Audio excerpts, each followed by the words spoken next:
Good morning teachers. நம்ம matrix chapter பார்த்துட்ருக்கோம்.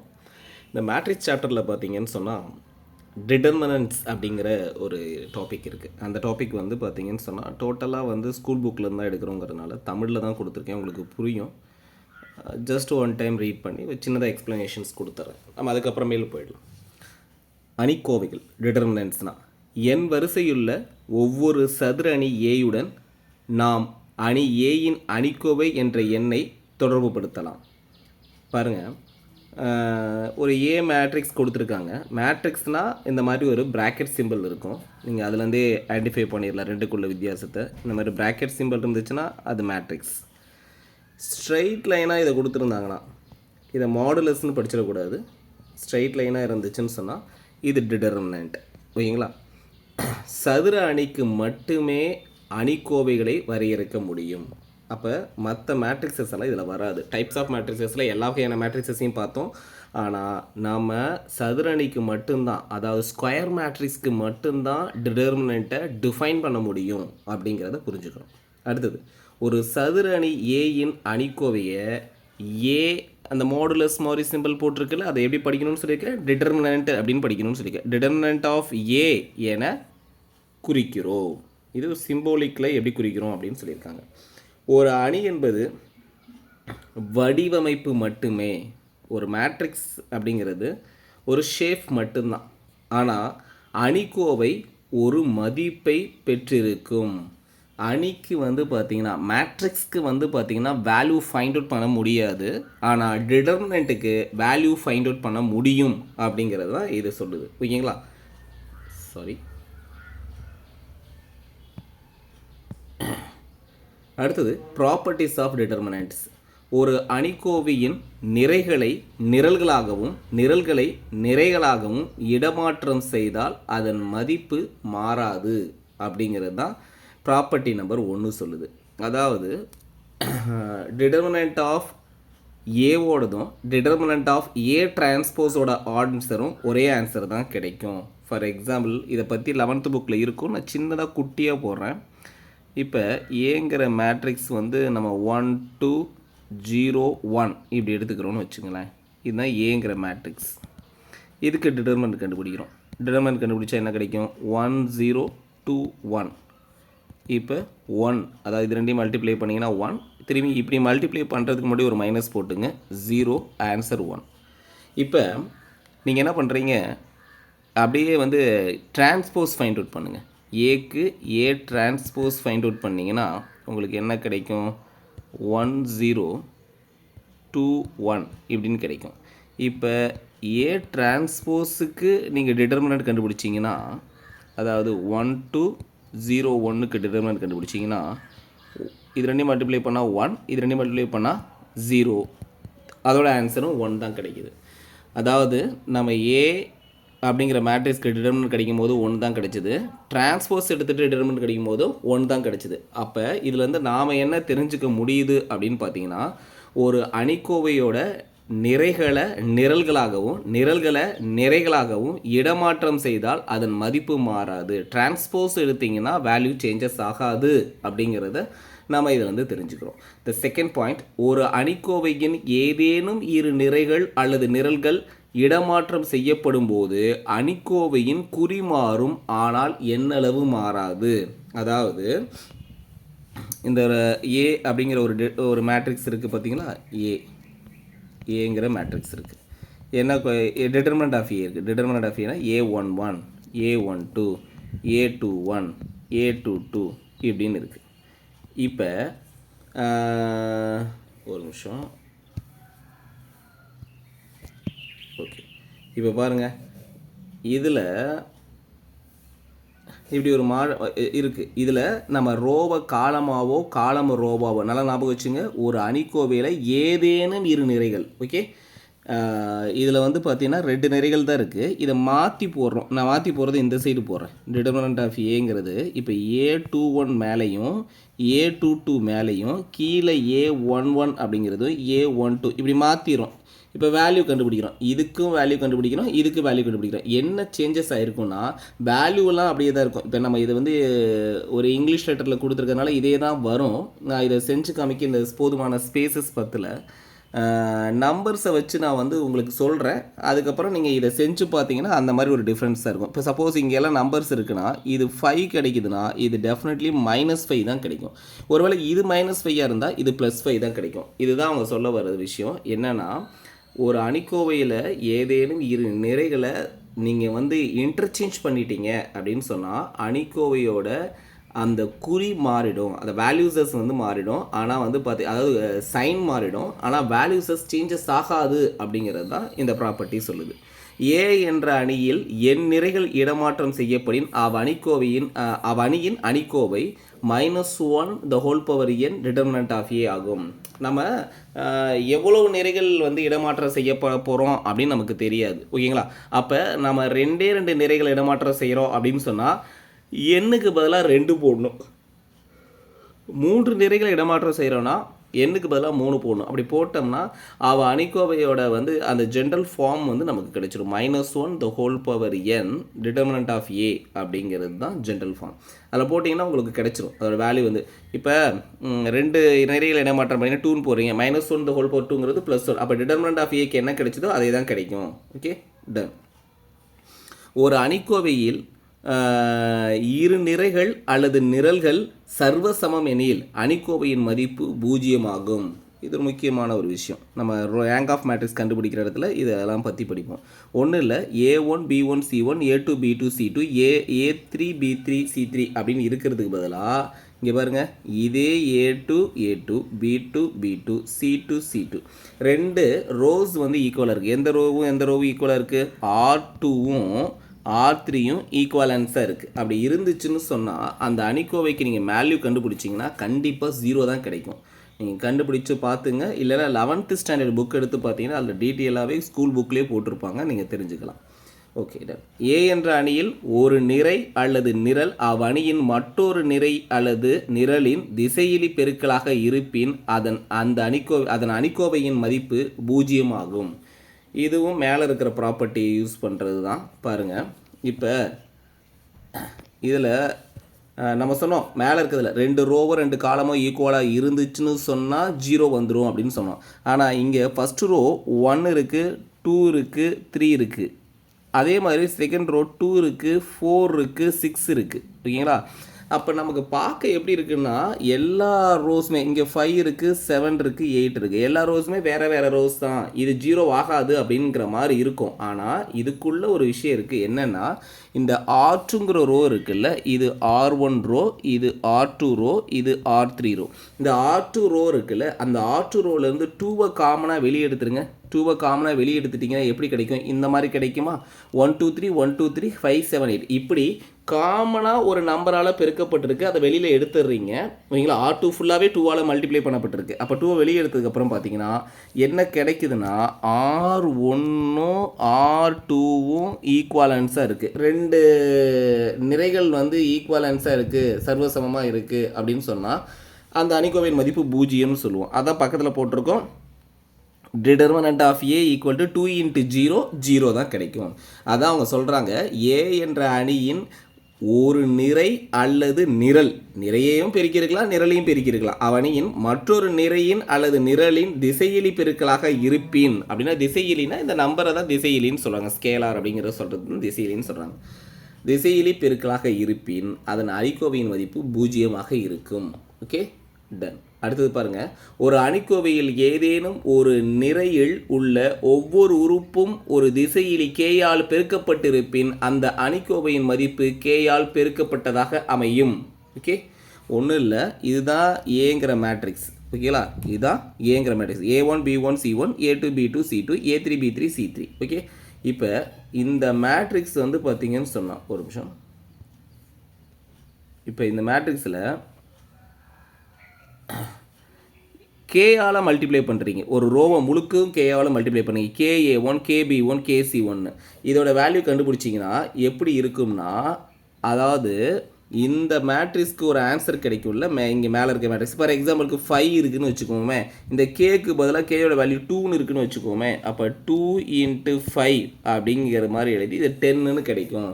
அதாவது நீங்கள் ஒரு அணிக்கோவையில் ஒரு ரோ ஃபுல்லாவோ அல்லது ஒரு காலம் ஃபுல்லாவோ ஒரு மாறிலி, அதாவது 2 அப்படிங்கிற ஒரு கான்ஸ்டன்ட் நம்பரால் மல்டிப்ளை பண்ணியிருக்கீங்க அப்படின்னு சொன்னால் அந்த டிட்டர்மினன்ட் வேல்யூவோடையும், அதனால் புரியுதுங்களா, டிட்டர்மினன்ட் வேல்யூவோடையும் நீங்கள் அதே கான்ஸ்டன்ட் வேல்யூவை மல்டிப்ளை பண்ணி கிடைக்கக்கூடியதுக்கு ஈக்குவலாக இருக்கும் அப்படிங்கிறது இதை சொல்லுது. இன்னொரு தடவை வாசிக்கிறேன் பாருங்கள். அதாவது ஒரு அணிக்கோவையின் ஏதேனும் ஒரு நிறையில், ரோஸ் ஏதாவது ஒரு ரோவில் அல்லது ஏதாவது ஒரு காலத்தில் ஒவ்வொரு உறுப்பும் ஒரு திசையிலி கேயால் பெருக்கப்பட்டிருப்பின் அந்த அணிக்கோவையின் மதிப்பு கேயால் பெருக்கப்பட்டதாக அமையும். இப்போ போன விஷயத்தில் சொன்னதுக்கும் இந்த விஷயத்தில் சொன்னதுக்கும் உள்ள சேஞ்சஸ் என்னங்க? ஒரு நிமிஷங்க. போனதுலேயும் கேயால் பெருக்கப்படுறது அப்படிங்கிறது தானே, இந்த காமனாக ஒரு 2ங்கிறது கே தானே பெருக்கப்பட்டிருக்குல்ல, அப்போ அங்கே 0 சொன்னீங்க சார், இங்கே 0 சொல்லு வச்சு பாருங்கள். அந்த 2வை வெளியில் எடுத்ததுக்கப்புறம் R1ம் R2வும் ஈக்குவலன்ஸாக இருக்குதுங்கிறது ப்ராப்பர்ட்டி நம்பர் 5ல் சொல்லுது. சப்போஸ் நம்ம அந்த 2வை வெளியே எடுத்ததுக்கு அப்புறமேலு இந்த ரோ சேஞ்ச் ஆகலை, அப்படியே இருக்குது, ஐ மீன்ஸ் வேறு ஏதாவது நம்பர் போட்டு இருக்குது, அதாவது 1 2 3 இருக்குது, இங்கே 2 5 6 இருக்குது அப்படி வச்சுக்கங்களேன். அப்படி இருந்துச்சுன்னு சொன்னால் அந்த 2வை காமனாக வெளியே எடுத்ததுக்கு அப்புறமேலும் அப்படி இருந்துச்சுன்னு சொன்னால் அது ப்ராப்பர்ட்டி நம்பர் 6க்கு போயிடும். சரியா? இல்லை அதை எடுத்ததுக்கு அப்புறமேலு பார்த்தீங்கன்னா இந்த ஏ மேட்ரிக்ஸ் மாதிரியே இந்த மேட்ரிக்ஸ் இருந்துச்சு அப்படிங்கிறது, அதாவது என்னென்னா வேறு நம்பர் இருந்தால் கூட அது அக்செப்டபிள் இல்லை, ஏ மேட்ரிக்ஸ் மாதிரியே இந்த மேட்ரிக்ஸ் இருந்துச்சுன்னா அந்த வெளியே எடுத்த நம்பரை இந்த மேட்ரிக்ஸ்க்கு ஒரு வேல்யூ கிடச்சிருக்கும்ல, நம்ம டிட்டர்மினன்ட் வேல்யூ கண்டுபிடிக்கும் ஒரு வேல்யூ கிடச்சிருக்கும்ல, இது என்ன வேல்யூன்னு எனக்கு தெரியல, ஸோ 10ன்னு போகிறேனே, அப்போ அந்த வேல்யூ எடுத்து இதை மல்டிப்ளை பண்ணாலே இந்த மேட்ரிக்ஸ்க்கான வேல்யூ கிடச்சிடும் அப்படிங்கிறது தான் ப்ராப்பர்ட்டி நம்பர் 6 சொல்லுது. Okay, done. அடுத்தது ஏ என்பது வரிசை எண் உடைய சதுர அணி அப்படின்னு வச்சுக்கோங்களேன். டிட்டர்மினன்ட் ஆஃப் ஏபி கண்டுபிடிச்சிங்கனாலும் சரி, ஏ டிட்டர்மினன்ட் கண்டுபிடிச்சி பி டிட்டர்மினன்ட் கண்டுபிடிச்சி அது ரெண்டையும் மல்டிப்ளை பண்ணாலும் சரி, போத் ஆர் ஈக்குவல் ஆன்சர் தான் கிடைக்கும். அதே ஏபி ஈக்குவல் டு 0 அப்படின்னு சொன்னால் டிட்டர்மினன்ட் ஆஃப் ஏ 0வாக இருக்கும் அல்லது டிட்டர்மினன்ட் ஆஃப் பி 0வாக இருக்கணும். ஓகேங்களா? இது கூட determinant of AB equal to 0 அப்படின்னு சொல்லணும்னு நினைக்கிறேன். Yes, determinant of AB equal to 0 அப்படின்னா ஒன்று ஏ டிட்டர்மினன்ட் ஆஃப் ஏ வந்து 0வாக இருக்கணும் அல்லது டிட்டர்மினன்ட் ஆஃப் பி வந்து 0வாக இருக்கணும். அது இந்த ஏ பவர் எண்ணுக்கு டிட்டர்மினன்ட் எடுக்கிறதும் டிட்டர்மினன்ட் எடுத்துட்டு அதுக்கு பவர் வந்து எண் போட்டுக்கிறதும் ரெண்டும் ஒரே ஆன்சர் தான் கிடைக்கும், போத் ஆர் ஈக்குவலாக தான் இருக்கும் அப்படின்னு சொல்கிறாங்க. அடுத்த ப்ராப்பர்ட்டி நம்பர் 7 என்ன சொல்லுதுன்னா, ஒரு அணிக்கோவையில் உள்ள ஒரு நிறைய அல்லது நிரல்ல ஒவ்வொரு உறுப்பும் 2 அல்லது அதற்கு மேற்பட்ட உறுப்புகளின் கூடுதலாக இருக்குமெனில் அவ் அணிக்கோவையை அல்லது அதற்கு மேற்பட்ட அணிக்கோவைகளின் கூட்டல் பலனாக எழுத முடியும். அதாவது ஒன்றும் இல்லை, இப்படி 2 டேர்ம் அடிஷனில் கொடுத்துருக்குறாங்க அப்படின்னு இருந்துச்சுன்னு சொன்னால் இந்த முதல் டேர்ம் இந்த செகண்ட் காலம் தேர்டு காலம் வச்சு ஒரு மேட்ரிக்ஸும், இந்த second term second column third காலம் வச்சு இன்னொரு மேட்ரிக்ஸ் எழுதிட்டு நடுவில் என்ன சிம்போலிக் அவங்க யூஸ் பண்ணியிருக்காங்க, ப்ளஸ் யூஸ் பண்ணியிருந்தாங்கன்னா நடுவில் நம்ம ப்ளஸ் போடணும், மைனஸ் யூஸ் பண்ணியிருந்தாங்கன்னா மைனஸ் போடணும், இப்படி பிரித்து எழுத முடியும் அப்படிங்கிறது இந்த ப்ராப்பர்ட்டி சொல்லுது. நல்லா இன்னொரு தடவை இந்த ப்ராப்பர்ட்டியை ரீட் பண்ணுறேன் பாருங்கள். ஒரு அணிக்கோவையில் உள்ள ஒரு நிறையின் அல்லது நிரலின் ஒவ்வொரு உறுப்பும் 2 அல்லது அதற்கு மேற்பட்ட உறுப்புகளின் கூடுதலாக இருக்குமெனில் அவ் அணிக்கோவையை அல்லது அதற்கு மேற்பட்ட அந்த அணிக்கோவையை அல்லது அதற்கு மேற்பட்ட அணிக்கோவைகளின் கூடுதல் பலனாக எழுத முடியும். ஓகே, இது கூட கொஞ்சம் மிஸ்டேக் இருக்கிற மாதிரி தான் இருக்குது. இந்த அதற்கு மேற்பட்டங்கிறது தேவையே இல்லை, ஒரு நிமிஷம் இருக்குது, இந்த வார்த்தை கொஞ்சம் டிஸ்டர்பிங் இருக்குது. இப்போ படித்து பார்ப்போமா? இருக்குமையில் அணிக்கோவையை அணிக்கோவைகளின் கூட்டல் பலனாக எழுத இயலும். இந்த அல்லதுங்கிறது தேவையில்லை. ஓகே, இப்போ படித்து பாருங்கள், கரெக்டாக இருக்கும். ஒரு அணிக்கோவையில் உள்ள ஒரு நிரலின் ஒவ்வொரு உறுப்பும் 2 அல்லது அதற்கு மேற்பட்ட உறுப்புகளின் கூடுதலாக இருக்குமெனில் அவ் அணிக்கோவையை அணிக்கோவைகளின் கூட்டல் பலனாக எழுத இயலும். இதுதான் கரெக்ட். அடுத்தது, ஒரு அணிக்கோவையில் ஒரு நிறையில் அல்லது நிரலில் உள்ள ஒவ்வொரு உறுப்போடும் மற்ற பிற நிரல்களில் உள்ள ஒத்த உறுப்புகளை குறிப்பிட்ட மாறிலிகளால் முறையே பெருக்கி கூட்டுவதால் அல்லது கழிப்பதால் அவ்வணிக்கோவையின் மதிப்பு மாறாது. ஓகே, இது எப்படின்னா ஒரு எக்ஸாம்பிள் சொன்னால் உங்களுக்கு புரியும். ஒரு அணிக்கோவையில் ஒரு நிரை அல்லது நிரலில் உள்ள ஒவ்வொரு உறுப்போடும் மற்ற பிற நிரல்களில் உள்ள மொத்த உறுப்புகளை குறிப்பிட்ட மாறிலிகளால் முறையே பெருக்கி கூட்டுவதால் கழிப்பதால் அவ்வணிக்கோவையின் மதிப்பு மாறாது. இப்போ ஏ இது எப்படி சொல்லலாம்னா, ஏ அப்படின்னு சொல்லி ஒரு மேட்ரிக்ஸ் இருக்குதுன்னு வச்சுக்கோங்களேன். இப்போ 1 2 3 4 5 6 7 8 9 இப்படின்னு இருக்குன்னு வச்சுங்களேன். இதில் இந்த நம்பரை எடுத்து இதோட மல்டிப்ளை பண்ணுறது, இந்த நம்பர் எடுத்து இதோட மல்டிப்ளை பண்ணுறது, அப்புறம் இது ரெண்டையும் ஆட் பண்ணுறது, இப்படிங்கிற மாதிரி. அதாவது என்னென்னா ரோ 1ஐயும் ரோ 2ஐயும் ஆட் பண்ணுறது. இதெல்லாம் நம்ம செய்யும்போது செஞ்சதுக்கப்புறம் நமக்கு கிடைக்கக்கூடிய இந்த மேட்ரிக்ஸஸ் இருக்குல்ல, அந்த மேட்ரிக்ஸோட வேல்யூ கண்டுபிடிச்சிங்கனாலும் அதான் இருக்கும், இந்த மேட்ரிக்ஸோட வேல்யூ கண்டுபிடிச்சிங்கனாலும் அதே தான் இருக்கும் அப்படிங்கிறது தான் இது சொல்ல வராங்க. ஓகேங்களா? இது வந்து பார்த்திங்கன்னா இது 11th ஸ்டாண்டர்ட் லெவலில் ஸ்கூல் புக்கில் இருக்கக்கூடிய டிட்டர்மினன்ட்ஸுக்கு இருக்கக்கூடிய எக்ஸ்ப்ளனேஷன்ஸ் தான். இது ப்ராப்பர்ட்டிஸ், இது அப்படியே கேட்டுருவாங்க அப்படிங்கிறதுனால தான் இதை சொல்லியிருக்கிறேன். நம்ம இதுக்குள்ளே போயிடலாம். ஓகேங்களா?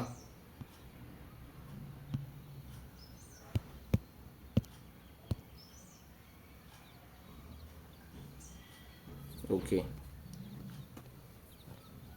திருப்பியும் சொல்கிறேன் டீச்சர்ஸ், நான் வந்து ஸ்கூல் புக்குன்னு சொன்னேன், ஏதோ நான் தெரிஞ்சுக்கிறதுக்காக தான் சொல்கிறேன். சிலபஸில் இல்லைன்னா நினச்சிக்கிறேன், சிலபஸில் இருக்குது. ஓகேங்களா?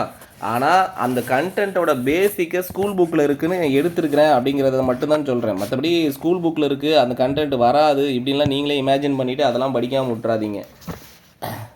உங்களுக்கு ரெஃபரன்ஸ்க்காக நீங்கள் எடுத்துப்பீங்களே சொல்லிட்டா அப்படிங்கிறதுக்காக சொல்கிறேன். ஏதாவது வந்து நோட்ஸ் எழுதும் போது அதை ஈஸியாக எடுத்து வச்சு நீங்கள் எழுதிப்பீங்க அப்படின்னு சொல்லிட்டு. ஓகே, ஒரு ரிமார்க்கு கூட சொல்ல வேணாம், நம்ம இதை முடிச்சிடுங்க. அடுத்த லாஸ் பற்றி பார்க்கலாம், சில லாஸ் பற்றி பார்க்கலாம்.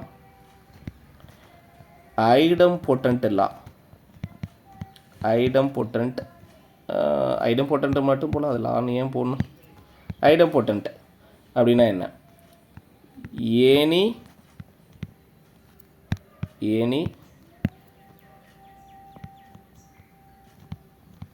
any square matrix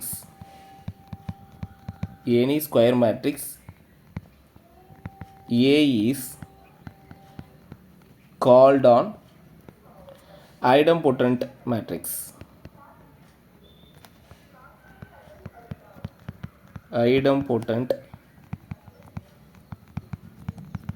matrix. If A squared equals A. Any square matrix A is called on idempotent matrix if A squared equal to A. A squared equal to A அப்படிங்கிற மாதிரி இருந்துச்சுன்னா அது idempotent matrix. Okay, ton. எக்ஸாம்பிளுக்கு சில விஷயம் சொல்கிறேன், அதை தெரிஞ்சு வச்சுக்கோங்க. இப்போ A4ன்னு இருக்குதுன்னு வச்சுங்களேன். அது எப்படின்னா A squared into A squared அப்படின்னு போடுவீங்க. அப்போ இது A, இது ரெண்டையும் மல்டிப்ளை பண்ணால் A ஸ்கொயர்டு, திரும்பவும் இது A. ஓகேங்களா? இதெல்லாம் கேட்பாங்க. A power k equal to A. K is positive integer. நான் பின்னாடி ஒரு 1 மார்க் சொல்லுவேன், வெயிட் பண்ணுங்கள். இது ரிலேட்டடாக ஒரு எக்ஸாம்பிள்ஸ் பார்க்கலாங்களா? ஐடம்பொட்டன்ட் மேட்ரிக்ஸ்க்கு ஒரு எக்ஸாம்பிள்ஸ் பார்க்கலாம். பாருங்கள், A அப்படிங்கிற மேட்ரிக்ஸ் எப்படி இருக்க போகுதுன்னா 4 -1, அடுத்தது 12 -3. இப்போ A ஸ்கொயர் அப்படிங்கிற மேட்ரிக்ஸ் கண்டுபிடிக்கிறோம். அதாவது A -1 12 -3 A ஸ்கொயர்னால் A into A. அப்போ 4 -1 12 -3 இந்த ரெண்டு மேட்ரிக்ஸையும் மல்டிப்ளை பண்ணலாம். மல்டிப்ளை பண்ணால் என்ன கிடைக்கும்? நம்ம மல்டிப்ளை பண்ணும்போது இப்படி எடுத்துருப்போம். ஃபஸ்ட்டு டேம் எடுத்து ஃபஸ்ட்டு டேமை மல்டிப்ளை பண்ணுவோம். அடுத்து செகண்ட் டேம் எடுத்து செகண்ட் டேமை மல்டிப்ளை பண்ணுவோம். ஃபஸ்ட் டைம் மல்டிப்ளை பண்ணும்போது 16, செகண்ட் டேர்ம் மல்டிப்ளை பண்ணும்போது 12. இதே மாதிரி மல்டிப்ளை பண்ணணும். ஸோ -4 + 3, அடுத்தது 48 -36 -12 + 9. இப்போ இதை ஆட் பண்ணிங்கன்னா உங்களுக்கு என்ன கிடைக்கும்? சிம்பிளிஃபை பண்ணி பாருங்கள். 4 -1 12 -3 அப்படின்னு கிடைக்கும். இந்த மேட்ரிக்ஸு ஏ மேட்ரிக்ஸான்னு ஒரு தடவை செக் பண்ணி பாருங்கள். 4 -1 12 -3. Yes, A matrix. A square கண்டுபிடிச்சிங்க, ஏ கிடச்சிருச்சு. அப்போ அந்த ஏங்கிற மேட்ரிக்ஸ் என்ன? A is idempotent matrix. Idempotent matrix. Idempotent matrix. Okay, சரி. ஒரு சின்ன நோட் பண்ணுங்கள். நான் சொன்னேன் கொஞ்சம் நேரத்துக்கு முன்னாடி. அதாவது இஃப் ஏங்கிற மேட்ரிக்ஸ் வந்து பார்த்தீங்கன்னு சொன்னால் 4 -1 12 -3 இப்படின்னு கொடுத்துருவாங்க. சரிங்களா? கொடுத்துட்டு ஃபைண்ட் A20 இதோட வேல்யூவை ஃபைண்ட் அவுட் பண்ணுங்கள் அப்படின்னு கேட்பாங்க.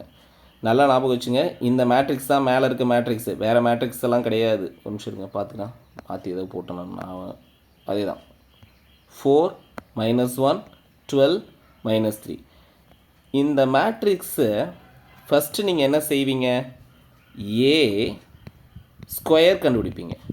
ஏ இன்ட்டு ஏ போட்டு கண்டுபிடிச்சா திரும்பவும் அதே ஆன்சர் தான் வரும். நம்ம மேலே அது போட்டோம். சரிங்களா? அப்போ இதே ஆன்சர் தான் வருது. அப்போ நம்ம இதிலேருந்து என்ன தெரிஞ்சுக்கிட்டோம்? ஏங்கிறது ஐடம்போட்டன்ட்டுன்னு தெரிஞ்சுக்கிட்டோம். ஓகேங்களா? ஏங்கிறது ஐடம்போட்டன்ட்டுன்னு தெரிஞ்சுக்கிட்டோம். ஏ ஐடம்போட்டன்ட்டுன்னா A/20 நம்ம எப்படி பிரிக்கலாம்? ஸ்கொயர் வச்சு பிரிக்கணும். நல்லா ஞாபகம் வச்சுங்க. ஏ ஸ்கொயர் ஈக்குவல்ட் ஐடம்போட்டண்ட்டாக இருந்தால், ஓகேங்களா? A square equal to the whole power 10. A ஸ்கொயரை நீங்கள் என்னன்னு சொல்லுவீங்க? ஏன்னு சொல்லுவீங்க. Whole power 10. திரும்பவும் இது A square the whole power 5. உங்களுக்கு ஃபஸ்ட்டு சம்ங்கிறனால புரியணுங்கிறதுக்காக அப்படி போட்டுட்ருக்கேன். ஓகேங்களா?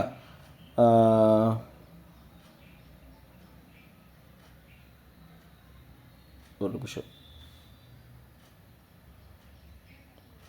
இல்லை மிஸ்டேக் எங்கேயோ பண்ணிட்டேன். ஒரு நிமிஷம் இருங்க.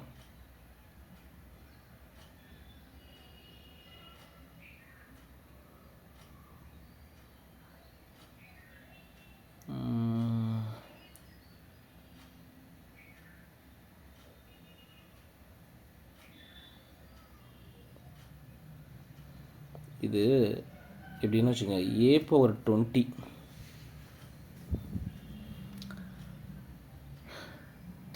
10 டைம்ஸஸ் வருமோ. A/20 அப்படிங்கிறது வந்து பார்த்திங்கன்னா எத்தனை டைம் கொடுத்துருந்தாலும் சரி அது ஏ தாங்க கிடைக்கும்.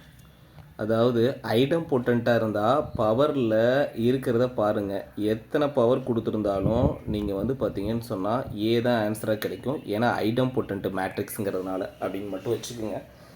இதை சிம்பிளிஃபிகேஷன் பண்ணி பார்க்குறது அப்படிங்கிறத நான் அப்புறம் உங்களுக்கு சென்ட் பண்ணுறேன், போட்டுட்டு சென்ட் பண்ணுறேன். ஆக்சுவலி அது எதுவும் வரமாட்டேங்குது. Okay, done. நெக்ஸ்ட் பாயிண்ட் போகலாம். டைம் வேஸ்ட் பண்ண வேணாம். நில்போட்டன்ட் மேட்ரிக்ஸ் அப்படின்னா என்ன பாருங்கள். A square matrix. A square matrix A is said to be nilpotent. A is said to be nilpotent if nilpotent அப்படின்னா A/n equal to 0 for some positive integer n. for some positive integer. ஓகேங்களா? A square matrix A is said to be a nilpotent. Okay, example பாருங்க. ஏங்கிற matrix 0 1 0 0. இது ஏங்கிற matrix. A square அப்படின்னு பார்த்தீங்கன்னா 0 1 0 0 0 1 0 0. A square 0 plus 0 0 plus 0 0 plus 0 0 plus 0 0 0 0 0. ஓகேங்களா? இப்போ உங்களுக்கு என்ன கிடைச்சது? இப்போ ஏ ஸ்கொயர் கண்டுபிடிச்சிங்க, உங்களுக்கு நல் மேட்ரிக்ஸ் கிடச்சிருச்சு. ஓகேங்களா? உங்களுக்கு நல் மேட்ரிக்ஸ் கிடச்சிருச்சு. அப்போ ஏ பவர் என்னோடது நல் மேட்ரிக்ஸாக கிடச்சிது அப்படின்னு சொன்னால் நம்ம என்னன்னு சொல்லலாம்? ஏ ஸ்கொயர் நல் மேட்ரிக்ஸ்ன்னு சொன்னால் ஏ பவர் என் நல் அதாவது 0 அப்படின்னு சொல்லிடலாம். ஓகேங்களா? புரியுதுங்களா? இது வந்து நில் பொட்டன்ட் மேட்ரிக்ஸ் அப்படின்னு சொல்லுவோம். இதை நில் பொட்டன்ட் மேட்ரிக்ஸ் அப்படின்னு சொல்லுவோம். சரி, அடுத்தது பார்க்கலாமா? இன்னும் ஒரே ஒரு டெஃபினிஷன்ஸ் இருக்குன்னு நினைக்கிறேன். இன்வால்யூட்ரி மேட்ரிக்ஸ் அப்படிங்கிறது அதை முடிச்சுட்டா நம்ம ரேங்க்குக்கு போயிடலாம். ஓகேங்களா?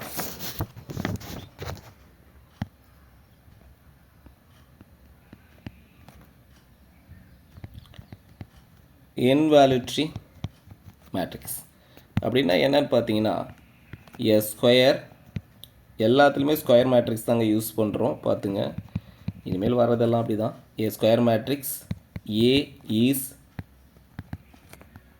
said to be involuntary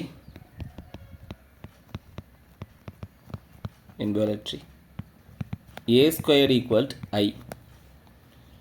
example பாருங்கள், ஏன்னு ஒரு மேட்ரிக்ஸ் எடுத்துக்கிறீங்க. -1 0 0 -1. இதுக்கு நீங்கள் ஏ ஸ்கொயர் கண்டுபிடிக்கிறீங்க. ஏ ஸ்கொயர் -1 0 0 -1 -1 0 0 -1. இப்போ மல்டிப்ளை பண்ணிங்கன்னா உங்களுக்கு என்ன கிடைக்கும்? 1 + 0 0 + 0 0 + 0 0 + 1. இப்போ ஆட் பண்ணிங்கன்னா உங்களுக்கு என்ன கிடைக்கும்? 1 0 0 1. இந்த மேட்ரிக்ஸ் நம்ம என்னன்னு சொல்லுவோம்? ஐடென்டி மேட்ரிக்ஸ்னு சொல்லுவோம். அப்போ ரெண்டு மேட்ரிக்ஸ் ஏங்கிற ஒரு மேட்ரிக்ஸ் கொடுத்துருக்காங்க. அந்த மேட்ரிக்ஸ்க்கு ஸ்கொயர் கண்டுபிடிக்கிறோம். ஐடென்டி மேட்ரிக்ஸ் கிடச்சிருச்சுன்னு சொன்னால் அது இன்வால்யூட்ரி மேட்ரிக்ஸ் அப்படின்னு சொல்லுவோம். ஓகே, எக்ஸாம்பிள் 2 நான் கொடுக்குறேன், நீங்கள் செக் பண்ணி பார்த்துக்குங்க. இது இன்வால்யூட்ரியாக இருக்கா அப்படின்னு சொல்லிட்டு செக் பண்ணிவிட்டு நீங்கள் கமெண்டில் போடுங்க. 1 0 0 0 0 1 0 1 0. ஓகே, இந்த மேட்ரிக்ஸ் வந்து ஒரு இன்வால்யூட்ரி மேட்ரிக்ஸாக இருக்கா அப்படின்னு செக் பண்ணிவிட்டு சொல்லுங்கள். Okay,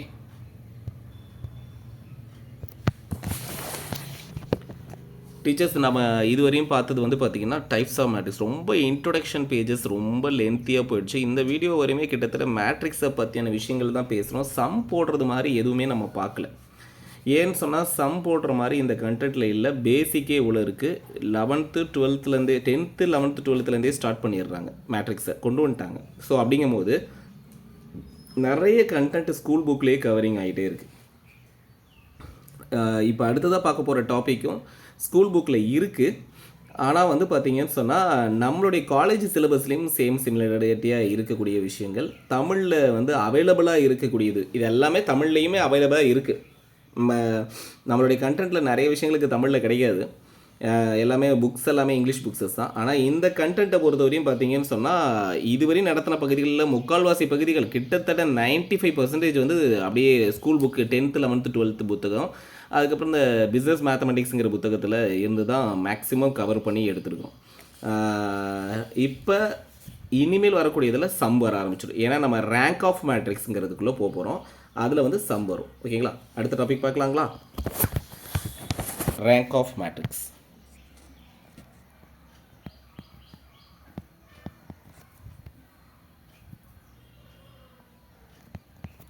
rank of a matrix. அது என்ன ரேங்க் ஆஃப் ஏ மேட்ரிக்ஸ்? அதாவது அணியின் தரம். Rank of a matrices. First definition பார்த்துடலாம். ஓர் அணி ஏயின் தரம் என்பது அதன் பூஜ்ஜியமற்ற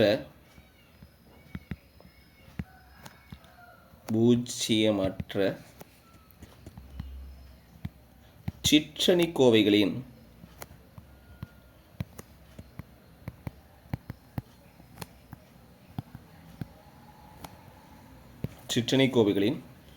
உச்ச வரிசையாகும்.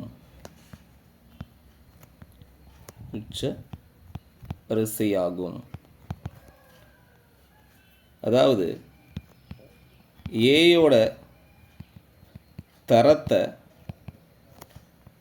ரோ ஆஃப் ஏ அப்படின்னு சொல்லி மென்ஷன் பண்ணுவாங்க, குறிப்பாங்க. ரோ ஆஃப் ஏங்கிறத ஏவோட தரத்தை வந்து குறிப்பாங்க. அதாவது மேட்ரிக்ஸோட ரேங்கை எப்படி மென்ஷன் பண்ணுவாங்கன்னா ரோ ஆஃப் ஏ அப்படின்னு மென்ஷன் பண்ணுவாங்க. நல்லா ஞாபகம் வச்சுங்க. ரோ ஆஃப் ஏவும் ரோ ஆஃப் ஏ டிரான்ஸ்போஸ் எடுத்திங்கனாலும் ஈக்குவலாக தான் இருக்கும். சரிங்களா? இந்த மாதிரி இருக்கக்கூடிய விஷயங்களை தாங்க கேட்டு வைப்பாங்க. என்னென்னா நமக்கு கண்டுபிடிக்க சொல்கிறத தாண்டி இதை கொடுத்துட்டு கீழே இருக்க ஒரு ஆப்ஷனை கொடுத்துருவாங்க. Rho of A equal to அப்படின்னு கொடுத்துட்டு கீழே இருக்க ஆப்ஷன்ஸை கொடுத்துருவாங்க. ஸோ நோட் பண்ண வேண்டிய இடம்லாம் இதுதான். இந்த மாதிரி பாயிண்ட்ஸஸ் எங்கே இருக்குன்னு ஃபஸ்ட்டு பாயிண்ட் பாருங்கள். நம்ம என்ன செய்யணும் அப்படிங்கிறதுக்கு ஒரு பூஜ்ஜிய அணியின் தரமானது பூஜ்ஜியம். ஓகே, ஒரு பூஜ்ஜிய அணியோட தரம் வந்து பூஜ்ஜியம் தான். ஓகேங்களா? அதாவது ஏங்கிற மேட்ரிக்ஸ் வந்து பார்த்திங்கன்னா 0 0 0 0 0 0 0 0 0. இதோட ரோ ஆஃப் ஏ எவ்வளோன்னு கேட்டாங்கன்னா இது 0 தான். இதுதான் ஃபஸ்ட்டு பாயிண்ட் சொல்லுது. நெக்ஸ்ட்டு செகண்ட் பாயிண்ட், ஒரு அணியில் குறைந்தது ஒரு பூஜ்ஜியமற்ற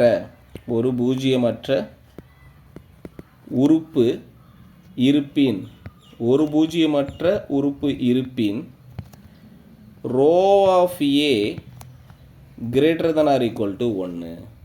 1 விட அதிகமாகவோ அல்லது 1ஆவோ கண்டிப்பாக அதோட தரம் இருக்கும், அந்த அணியோட தரம் இருக்கும். ஒரு அணியில் குறைந்தது ஒரு பூஜ்ஜியமற்ற உறுப்பு இருந்தாலே போதுமானது. ஓகேங்களா? அடுத்தது இதெல்லாம் கேட்பாங்கங்க கண்டிப்பாக. அலகு அணி IN தரம் n ஆகும். அதாவது ஐடென்டி மேட்ரிக்ஸ்க்கு நீங்கள் வந்து ரோ கண்டுபிடிச்சிங்கன்னா, அதாவது தரம் கண்டுபிடிச்சிங்கன்னா rho of A equal to 2, I2க்கு 2. இதே I3ன்னு சொன்னால் rho of A equal to 3. நம்ம கண்டுபிடிக்கலாம் தேவையில்லை, இங்கே என்ன இருக்கோ அதுதான் அதோட ரேங்காக இருக்கும். கண்ணை மூடிக்கிட்டு நம்ம போட்டுடலாம் அப்படிங்கிறத தெரிஞ்சுக்கிறதுக்காக கொடுக்குறது. Okay, then the next point, A என்ற அணியின் தரம் ஆர் எனில் ஏயில் குறைந்தபட்சம் ஒரு ஆர் வரிசையுடைய குறைந்தபட்சம்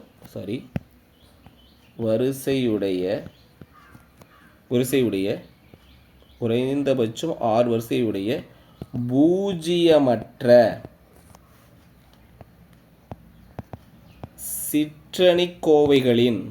சிற்றணிக்கோவையாவது இடம் பெற்றிருத்தல் வேண்டும்.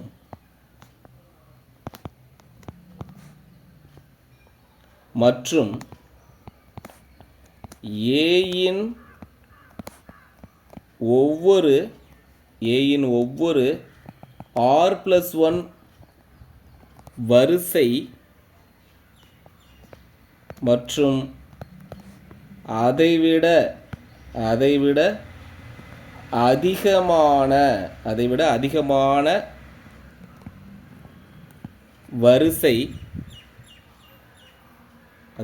வரிசை கொண்ட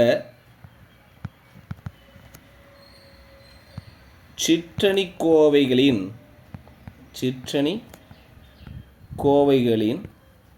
மதிப்புகள்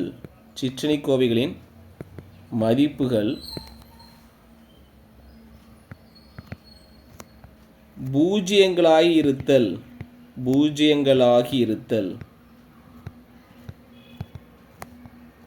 வேண்டும். இது ரொம்ப முக்கியமான பாயிண்ட்டு.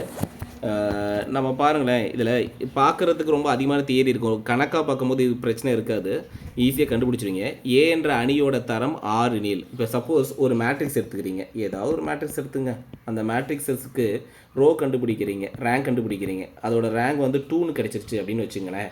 அப்போ இது ஒரு 3x3 மேட்ரிக்ஸ்னு வச்சுக்கோங்க. அப்போ அவங்க அதை தான் சொல்ல வராங்க, குறைஞ்சபட்சம் ஒரு ஆர் வரிசை உடைய பூஜ்ஜியமற்ற அணிக்கோவையாவது இடம் பெற்றிருத்தல் வேண்டும் அப்படின்னு சொல்கிறாங்க. அப்போ கண்டிப்பாக 2ன்னு சொன்னீங்கன்னா ஒரு 2x2 மேட்ரிக்ஸ் ஆகுது இதில் பூஜ்ஜியம் இல்லாமல் இருந்திருக்கணும் அப்படின்னு ஒன்று சொல்கிறாங்க. அதே மாதிரி இன்னொரு முக்கியமான பாயிண்ட் சொல்கிறாங்க, ஏயோட ஒவ்வொரு r+1 வரிசை மற்றும் அதைவிட அதிகமான வரிசை கொண்ட சிற்றணி கோவைகளின் மதிப்புகள் பூஜ்ஜியங்களாய் இருத்தல் வேண்டும். அப்படின்னா என்ன அர்த்தம்னா, இந்த முழு மேட்ரிக்ஸுக்கும் கண்டுபிடிக்கிறதுக்கு பேர் 3யா, அதாவது ரோ கண்டுபிடிக்கிறீங்க, அது வந்து ஃபுல்லாக கண்டுபிடிக்கிறீங்க. பாருங்கள், 2 தான் ரேங்க்னு சொல்லிட்டீங்க இதுக்கு. அப்போ 3 கண்டுபிடிச்சிங்கன்னா என்ன கிடைக்கும்? இது வந்து பார்த்தீங்கன்னா மதிப்பு பூஜ்ஜியமாக தான் இருக்கும். கண்டுபிடிச்சிங்கன்னா பூஜ்ஜியம் தான் கிடைக்கும். இதுக்கு டிட்டர்மினன்ட் வேல்யூ கண்டுபிடிச்சிங்கன்னா பூஜ்ஜியம் தான் கிடைக்கும். இப்போ நமக்கு 3x3 மேட்ரிக்ஸ் எடுத்துக்கிறனால 3 மட்டும் தான் கண்டுபிடிக்க முடியும். ஒருவேளை இப்போ 5x5 மேட்ரிக்ஸ் எடுத்துக்கிறீங்க, ரோ ஆஃப் ஏங்கிறது வந்து பார்த்தீங்கன்னா 2 கிடைக்குதுன்னு வச்சுங்களேன். அப்போ நீங்கள் 3x3 மேட்ரிக்ஸ் எடுத்தாலும் 0 தான் கிடைக்கும், 4x4 மேட்ரிக்ஸ் எடுத்தாலும் 0 தான் கிடைக்கும், 5x5 மேட்ரிக்ஸ் எடுத்தாலும் 0 தான் கிடைக்கும். இதைத்தான் அவங்க சொல்ல வராங்க, r+1 வரிசை மற்றும் அதை விட அதிகமான வரிசை கொண்ட சிற்றணி கோவைகளின் மதிப்புகள் பூஜ்ஜியமாக இருத்தல் வேண்டும் அப்படின்னு சொல்கிறாங்க. இது சம் போடும் போது ஓரளவுக்கு கிளியர் ஆகிடும். இந்த பாயிண்ட்டை வந்து சம் போடும் போது பார்த்துக்கணும் அப்படிங்கிற மாதிரி வச்சுக்கோங்க இப்போதைக்கு. சில பேருக்கு வந்து சம் போட்டால் தான் இந்த பாயிண்ட்ஸஸ் எல்லாம் கிளியர் ஆகும். சில பேர் இப்போ சொல்லும் போதே புரிஞ்சிருப்பீங்க. கிளாஸ் எடுத்துகிட்டு இருக்க டீச்சர்ஸ்க்கு மேக்ஸிமம் சொன்னோன்னே புரிஞ்சிருக்கும். ஏயின் வரிசை m/n எனில், ஏவோட வரிசை m/n எனில், rho of A less than or equal to minimum of m,n equal to m,n களில் குறைந்த எண், அதாவது ஒன்றும் இல்லைங்க, ஏன்னு ஒரு மேட்ரிக்ஸ் கொடுப்பாங்க, 1 2 3 4 5 6 7 8 9 இப்படி கொடுக்குறாங்கன்னு வச்சுங்களேன். இதில் இது 3x3 மேட்ரிக்ஸா. இப்போ இங்கே வரும்போது 3 3 தான், வேறு ஒன்றும் இல்லை, ரெண்டுமே ஒரே இதாக இருக்குது. இந்த 3 இந்த 3, இதில் எது சின்னதுன்னு பார்க்கும்போது எது சின்னதுன்னு சொல்ல முடியாது. அதனால் வந்து 3. இப்போ சப்போஸ் வேறு மேட்ரிக்ஸ் கொடுத்துருக்காங்க, இந்த இடத்துல இன்னும் 1 2 3 அப்படின்னு சொல்லிட்டிங்கன்னா, இப்போ 3/4 இதில் எது சின்னதுன்னு கேட்டிங்கன்னா 3. அதுதான் அதுக்கு கீழே இருக்கிறதுக்குள்ளே தான் ரேங்க் கிடைக்கும், அதுக்கு மேலே போய் ரேங்க் கிடைக்காது அப்படின்னு சொல்லக்கூடிய ஒரு பாயிண்ட். இது வேறு ஒன்றும் இல்லை. இந்த நெக்ஸ்ட் பாயிண்ட் பார்த்தீங்கன்னா, n வரிசையுடைய ஒரு சதுர அணிக்கு, நேர்மாறு காண தேவையான மற்றும் போதுமான நிபந்தனை,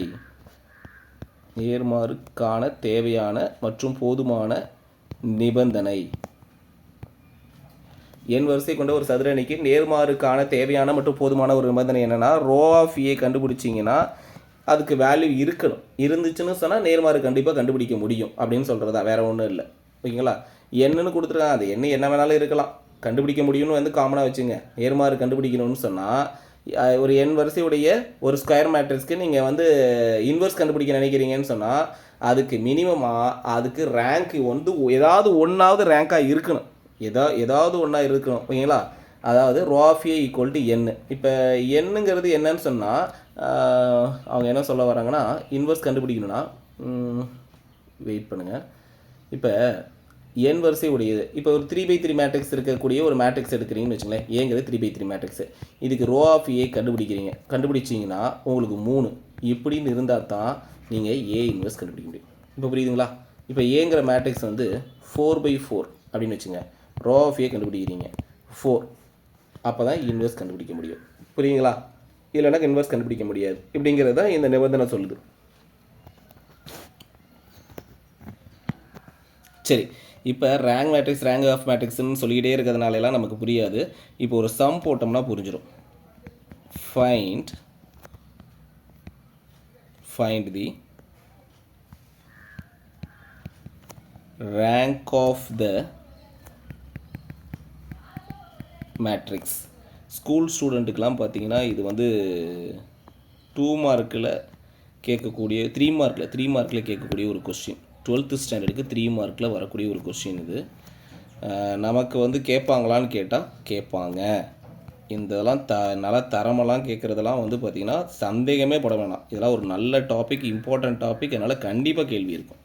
நம்பி ப்ரிப்பேர் பண்ணலாம். சரி, ஏ மேட்ரிக்ஸ் போட்டாச்சு. இப்போ நாம் இந்த இடத்துல இங்கே போடுறோம். ரேங்க் ஆஃப் மேட்ரிக்ஸில் இந்த மாதிரி ஒரு சிம்பிள் போடுவோம். இந்த சிம்பிளுக்கு பேர் டில்டா. ஓகேங்களா? இந்த டில்டா எதுக்கு போடுறோன்னா நம்ம ஆப்ரேஷன் பண்ணும்போது கிடைக்கக்கூடிய மேட்ரிக்ஸும் மேலே இருக்க மேட்ரிக்ஸும் ஈக்குவலாக இருக்காது. அதனால் டில்டா போடணும். ஓகேங்களா? சரி, ஓகே டன். இப்போ நம்மளுடைய நோக்கம் என்ன, ஃபஸ்ட்டு அதை புரிய வச்சுறேன் பாருங்கள். மெயின் டைகனல் எலமெண்ட்ஸை ஃபுல்லாக ஷேர் பண்ணிவிடுங்க. இதுதான் மெயின் டைகனல் எலமெண்ட்ஸ். ஓகேங்களா? மெயின் டைகனல் எலமெண்ட்ஸ்க்கு கீழே இருக்கக்கூடிய எல்லா எலமெண்ட்ஸுமே, அதாவது இந்த இப்போ நான் எல்லோ கலரில் போடுறேன்ல, அந்த எலமெண்ட்ஸ் எல்லாமே 0 ஆகணும். 0 ஆகிற மாதிரி ஆப்ரேஷன் பண்ணணும். அப்படி பண்ணும்போது நல்லா ஞாபகம் வச்சுங்க, அப்படி பண்ணுற செயல் செய்யும்போது இந்த இடம் 0 ஆகலாம், இந்த இடம் 0 ஆகலாம், இந்த இடம் 0 ஆகலாம். அதாவது நாம் ஒரு செயல் செய்கிறது நோக்கம் என்னென்னா அந்த எல்லோ கலரில் இருக்கிறத 0 ஆக்க தான் முயற்சி பண்ணுறோம். அப்படின்னா அதை செய்யும் போது மற்ற இடங்களும் 0 ஆகிறதுக்கான பாசிபிள் அமைஞ்சால் அதை பற்றி நமக்கு கவலை இல்லை. ஆகவே இல்லைனாலும் அதை பற்றி நமக்கு கவலைப்பட தேவையில்லை. ஆனால் நம்ம எல்லோ கலரில் இருக்கிறத மட்டும் 0 ஆக்கிறதுக்கு முயற்சி பண்ணணும். ஓகேங்களா? எதை யூஸ் பண்ணி வந்து எலிமெண்ட்ரி ஆப்ரேஷன்ஸை யூஸ் பண்ணி நம்ம 0 ஆக்கணும். ஒன்றும் இல்லை, R1 எந்த சேஞ்சஸும் பண்ணாமல் அப்படியே வச்சுக்கோங்க. R1 implies R1. அப்போ 3 -1 2. 1 இருந்துச்சுன்னா 1 வர மாதிரி மாற்றுவோம், இன்டர்சேஞ்ச் பண்ணுவோம். இதில் 1 வரல, ஸோ அதனால் இன்டர்சேஞ்செலாம் பண்ண வேண்டாம், அப்படியே வச்சுங்க. இப்போ R2ஓட ஆப்ரேஷன் என்ன,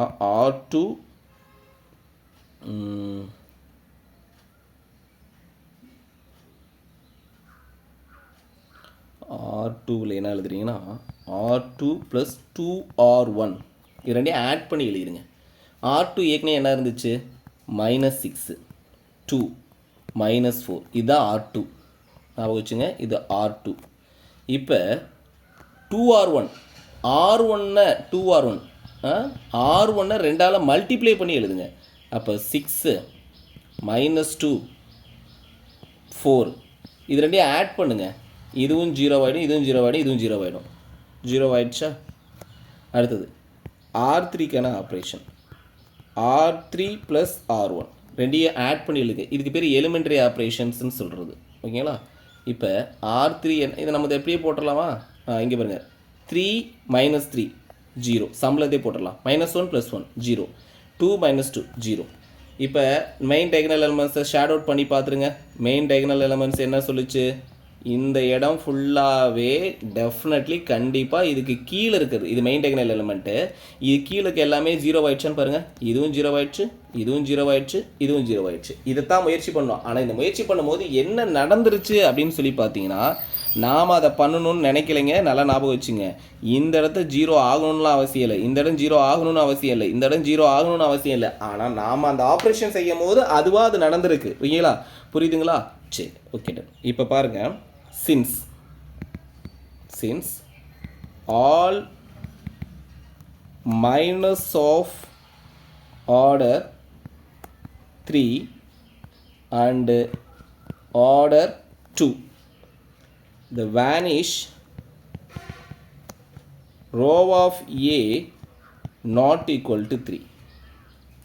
ஓகே, அடுத்தது vanish row of A not equal to 2. ஏன் நான் ஜீரோ மைனஸ் வந்து பார்த்தீங்கன்னா, அதாவது ஜீரோ இல்லாத ரோ எத்தனை இருக்குன்னு சொல்லிட்டால் ஒரே ஒரு ரோ தான் இருக்குது. அதனால் கண்டிப்பாக ரேங்க் 3ஆவும் இருக்காது, 2ஆவும் இருக்காது.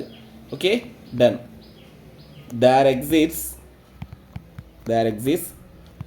நான் ஜீரோ மைனஸ் ஆர் ஆர்டர் 1.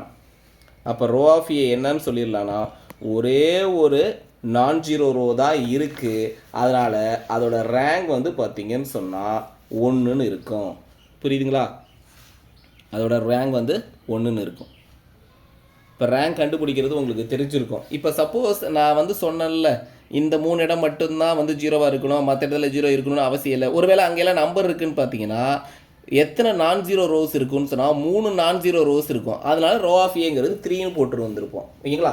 நாம் அந்த மெயின் டயகனல் எலமெண்ட்ஸ்க்கு கீழே இருக்க எல்லாத்தையும் ஜீரோவாக்க முயற்சி பண்ணுவோம். அப்படி ஜீரோவாக்க முயற்சி பண்ணும்போது மற்ற இடங்கள் 0 ஆகலாம், ஆகாமையும் போகலாம். அதெல்லாம் நம்ம பொறுப்பு இல்லை. ஆனால் அது ஜீரோ ஆக்குனதுக்கப்புறம் எத்தனை நான் ஜீரோ ரோஸ் இருக்கோ அதுதான் அந்த மேட்ரிக்ஸஸோட ரேங்க் அப்படின்னு சொல்லுவோம்.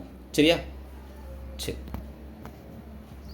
அடுத்தது ஒரு நோட் கொடுத்துருக்காங்க, அதை நோட் பண்ணிப்போம். the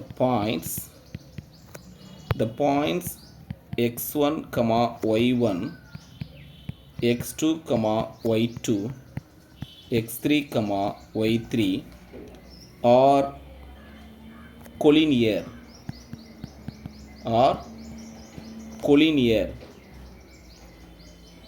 if and only if the rank of the matrix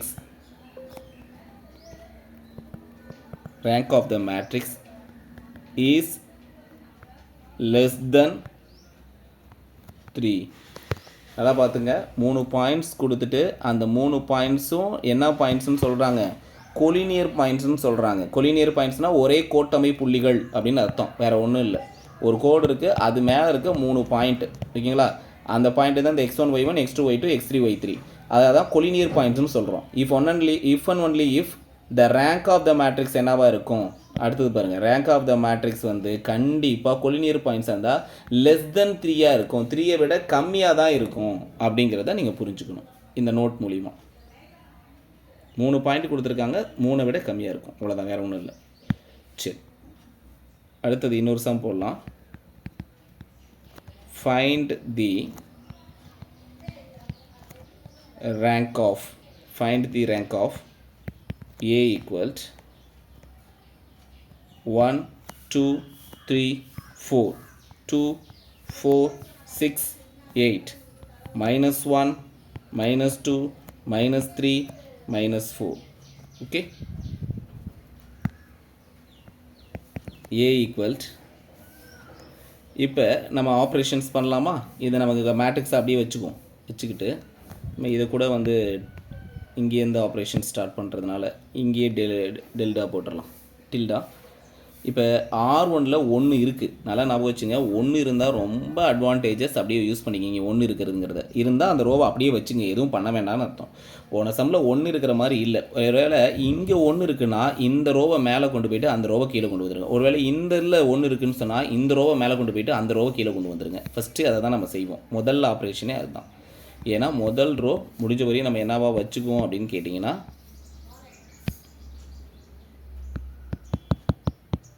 ஒரு நிமிஷங்க,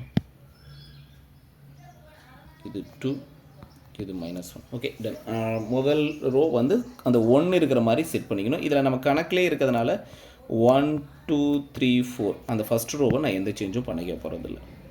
இப்போ என்னோடய ஆப்ரேஷன் செகண்ட் ரோவில் தான். செகண்ட் ரோவில் என்ன ஆப்ரேஷன் பண்ணுறேன்னு பார்த்தீங்கன்னா, செகண்ட் ரோவோட ஆப்ரேஷன் R2 - 2R1 அப்படிங்கிறது பண்ணுறேன். R2 என்னது? R2 அப்படிங்கிறது 2, 4, 6, 8. R1 அப்படிங்கிறத -2ஆல் மல்டிப்ளை பண்ணுறேன். அப்போ -2, -4, -6, -8. இப்போ ஆட் பண்ணிங்கன்னா 0 0 0 0. இப்போ இந்த ரோ ஃபுல்லாகவே என்ன ஆகிடும், நமக்கு 0 0 0ன்னு கிடைச்சிடும். இப்போ R3 பாருங்கள், R3 + R1. இப்போ மேலே இருக்கிறது கீழே இருக்கிறது ஆட் பண்ணிங்கன்னா 0 0 0. இதில் எத்தனை நான்-ஜீரோ ரோஸ் இருக்குது அப்படின்னு கேட்டிங்கன்னா ஒரே ஒரு நான்-ஜீரோ ரோ தான் இருக்குது. அப்போ கண்டிப்பாக 1. ஒரு தடவை வெரிஃபை பண்ணி பழகுங்க எப்பயுமே. சார் இந்த மாதிரி மேட்ரிக்ஸ்க்கு மெயின் டைகனல் எப்படி எடுக்கிறது, இங்கே வருங்க, இதுதான் மெயின் டைகனல். அந்த லாஸ்ட் காலம் வந்து வராது. இது மட்டும் எடுத்துக்கிட்டு எங்கே ஜீரோ ஆக்கணும்னா இங்கே ஜீரோ ஆக்கணும், இங்கே ஜீரோ ஆக்கணும், இங்கே ஜீரோ ஆக்கணுங்கிற முயற்சி தான் நம்ம எடுத்திருப்போம். மேலேயும் பார்த்தீங்கன்னா நான் ஷேர் பண்ணி காமிச்சிட்றேன். இதுதான் மெயின் டைகனல். இதுக்கு கீழே தான் வந்து நம்ம ஜீரோ ஆக்க முயற்சி பண்ணியிருப்போம். ஓகேங்களா? சரி, இப்போ அடுத்த சம் பார்க்கலாம். Third sum. எதுக்கு சார் இத்தனை சம் போடுறீங்கன்னு நினைக்காதீங்க. இதில் வந்து ஒவ்வொன்றுமே டிஃப்ரெண்ட்டாக இருக்கும். நான் எல்லாத்தையுமே ஓரளவுக்கு டச் பண்ணுற மாதிரியாவது போட்டுறேன். ஏன்னா எல்லாத்தையும் வந்து நான் ஒரே ஒரு சம் போட்டுட்டு அடுத்தது போனால் சாப்டர் முடிகிற மாதிரி இருக்கும். சரிங்களா? சாப்டர் முடிகிற மாதிரி இருக்கும். ஆனால் வந்து உங்களுக்கு என்னங்கிற கான்செப்ட் வந்து புரியாமல் போயிடும். சாப்டரை முடிக்கணும், வேகமாக முடிக்கணும், 1 ஹவரில் முடிக்கணும் அப்படிங்கிற மாதிரிலாம் நம்ம முயற்சி பண்ணலாம் விரும்பலை. ஏன் அப்படின்னு சொன்னால் நமக்கு ஒன்றும் கடமைக்குன்னு வந்து பாடம் நடத்துறதுக்கு வந்து பார்த்திங்கன்னா நம்ம வந்து நம்ம ஸ்கூலில் ஒர்க் பண்ணிக்கிட்டு இருக்கல, இல்லைங்களா? அதுவும் முக்கியமாக கவர்மெண்ட் ஸ்கூலில் ஒர்க் பண்ணிகிட்டு இருக்கல. ஏன்னா மேக்ஸிமம் அதில் கடமைக்கு தான் முடிக்கிறாங்க. ஃபுல்லாக கவரிங்கும் பண்ணுறதில்ல, ஒன்றும் பண்ணுறதில்ல.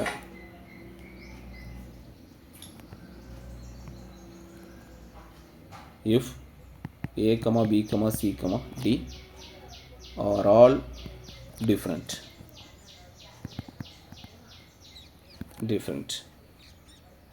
இதை கொடுத்துட்டாங்க. இப்போ நான் ஏற்கனவே சொல்லியிருக்கேன், 1 இருந்தால் அதை அப்படியே வச்சுக்குங்க அப்படின்னு சொல்லிட்டு. இப்போ 1 தான் இருக்குது. 1 A B 0. Okay. R1 implies R1. R2 implies R2. R2லேயும் நான் சேஞ்ச் பண்ண போகிறதில்ல. ஏன் பண்ணலை அப்படிங்கிறதுக்கு ரீசன் வேணும்ல. மெயின் டைகனல் இதில் எது? இதுதானே மெயின் டைகனல். இந்த இடத்துல ஆல்ரெடி நான் செய்யாமே ஜீரோ வந்துருச்சா இல்லையா? இது ஜீரோ ஆக்கணும், இது ஜீரோ ஆக்கணும், இது ஜீரோ ஆக்கணும், இது ஜீரோ ஆக்கணும், இது ஜீரோ ஆக்கணும், இது ஜீரோ ஆக்கணும். ஆனால் செய்யாமையே அங்கே ஜீரோ வந்துருச்சு. அப்புறம் ஏன் வந்து நான் அந்த ஆப்ரேஷன்ஸை எடுத்துக்கிட்டு சுமந்துக்கிட்டு இருக்கணும்? ஸோ அதனால் வந்து அந்த ரோவையும் நான் எந்த சேஞ்சும் பண்ணாமல் அதை அப்படியே எழுதிட்டேன். ஸோ R3யில் தான் சேஞ்சஸ் பண்ண போகிறேன். R3ங்கிறது R3 - R1 அப்படின்னு போட போகிறேன். R3 - R1. R3 என்னன்னு பாருங்கள், 1 A B 0. R1 என்னன்னு பாருங்கள், 1 A B 0. இப்போ மைனஸ் பண்ணுங்கள். 1ல் 1 போயிடுச்சுன்னு சொன்னால் 0, Aல A போயிடுச்சுன்னா 0, Bயில் B போயிடுச்சுன்னா 0, 0ல் 0 போயிடுச்சுன்னா 0. ஸோ இது 0 0 0 0 ஆயிடுச்சு. R4ல் என்ன ஆப்ரேஷன் பண்ண போகிறோம் அப்படின்னு கேட்டிங்கன்னா R4 - R2 பண்ண போகிறோம். சரிங்களா? R4 என்ன? 0 C D 1. R2 என்ன? 0 C D 1. மைனஸ் பண்ணுங்கள். 0 0 0 0. ஸோ போட்டுருங்க 0 0 0 0. இப்போ எத்தனை நான்-ஜீரோ ரோஸ் இருக்குது? நம்ம எல்லாமே ஆயிடுச்சுங்க. செக் பண்ணி பார்க்கணுமா, காமிக்கணுமா? இருங்க காமிச்சிடறேன் நானே. மெயின் டைகனல் எலமெண்ட்ஸ் கீழே இருக்க எல்லாமே 0 ஆயிடுச்சுங்களா? ஸோ அவ்வளோதான். ஆயிடுச்சுன்னா நம்ம எழுதிடலாம். The rank of the matrix. Rank of the matrix is 2. அதாவது ரோ ஆஃப் A = 2. ஓகேங்களா? இது தேர்ட் சம் வந்து இன்னும் நிறைய இருக்குங்க. ரேங்க் ஆஃப் மேட்ரிக்ஸில் எல்லா மாடலையும் நம்ம போட்டுட்டு தான் போகணும். சும்மா 1 சம் 2 சம் போட்டுட்டுலாம் போக முடியாது. இந்த வீடியோவை இந்த இடத்துலையே ஸ்டாப் பண்ணுறேன். ரேங்க் ஆஃப் மேட்ரிக்ஸ் முடியலை, இன்னும் சம் கண்டினியூ ஆகுது. நம்ம சம் போடுவோம், எல்லா சம்மையுமே போட்டு முடிப்போம். ஏன்னா ரேங்க் ஆஃப் மேட்ரிக்ஸுங்கிறது ஒரு பெரிய டாபிக். எந்த சமயம் விட்டுட்டுலாம் போக போகிறது இல்லை. எல்லா சமயமே ஒர்க் அவுட் பண்ணுவோம், தெரிஞ்சுப்போம். Thank you teachers.